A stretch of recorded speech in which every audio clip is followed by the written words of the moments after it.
हिंदी प्रेमी YouTube channel में आप सभी का हार्दिक स्वागत अभिनंदन। आज हम सभी चक्रवर्ती सम्राट अशोक जयंती के अवसर पर महान अशोक के बारे में जानने वाले हैं। परम प्रतापी भारत के यशस्वी राजाओं में से एक सम्राट अशोक का जयंती है। 4 मार्च को आज के ही दिन ईसा पूर्व 302, कुछ लोग 304 मानते हैं, जन्म हुआ।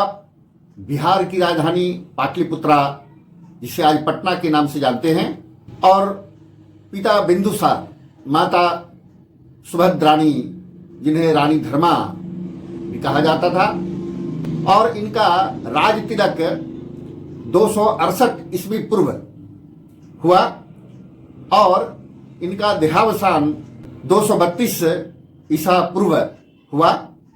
इनका जो 62 वर्ष का आयु जो रहा वह यशस्वी कार्यकाल के रूप में रहा है। इनकी पत्नी महारानी देवी का विवाह 286 ईसा पूर्व में हुआ और इनकी जो पत्नी देवी, कारुआकी, पद्मावती, तिष्यरक्षिता ऐसे पत्नी थी।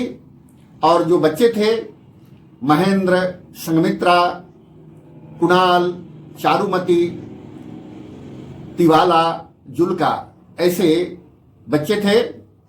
और इन बच्चों में से लगभग अधिकतर ने अपने धर्म का प्रचार प्रसार के लिए अनेक देशों में गए और धर्म का प्रचार प्रसार भी किया। परंतु हमारे जो उस समय के इतिहासकार थे, इनका सही मूल्यांकन नहीं करने के कारण आजादी के बाद से जो इन्हें सम्मान मिलना चाहिए था वो सम्मान नहीं मिल पाया।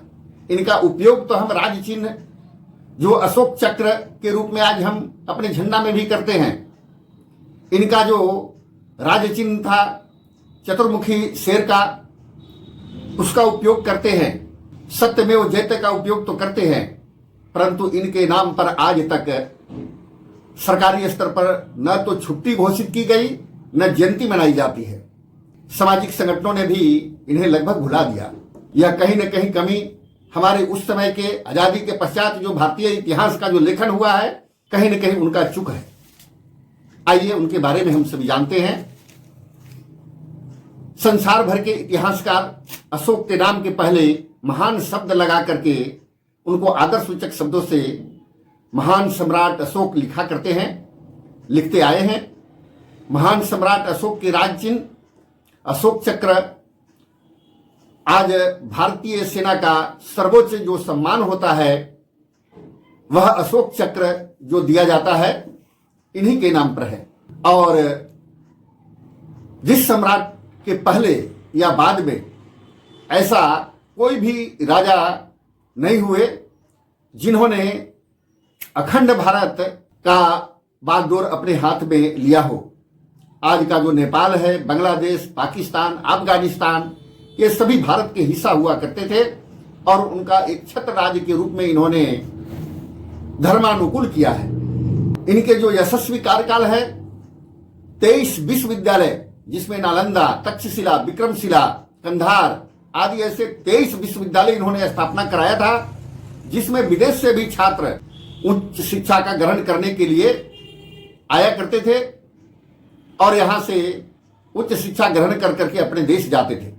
इन्हीं सम्राट अशोक के यशस्वी कार्यकाल में जो सबसे बड़ा महान मार्ग के रूप में कहा जाए, जिसे हम जीटी रोड के रूप में, ग्रैंड ट्रंक रोड के रूप में जानते हैं, 2000 किलोमीटर लंबा, दोनों ओर छायादार फलदार वृक्षों का पौधारोपण कराना और बीच बीच में पथिकों को रुकने के लिए सराय बनवाना, मानव तो मानव, पशुओं के लिए भी अस्पताल बनवाना, यह यशस्वी कार्यकाल इनका था। और यही कारण है कि पूरे विश्व भर के जो इतिहासकार हैं, बुद्धिजीवी हैं, वो भारत का स्वर्णिम काल मानते हैं। भारत को विश्व गुरु के रूप में उस समय जानते थे, सोने की चिड़िया के रूप में जानते थे।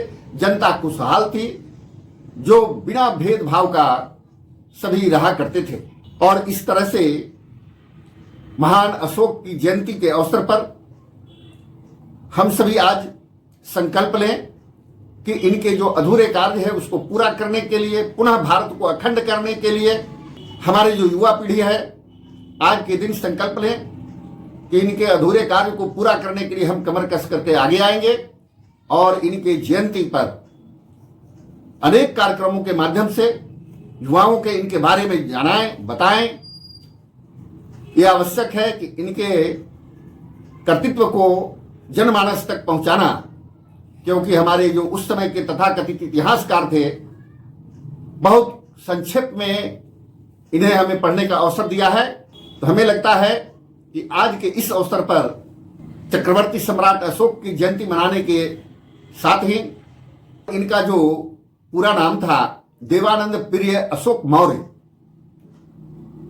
तो चक्रवर्ती सम्राट के रूप में इन्हें स्मरण कर संकल्प आज लें कि हम सभी पुनः भारत को अखंड बनाएंगे, विश्व गुरु बनाएंगे।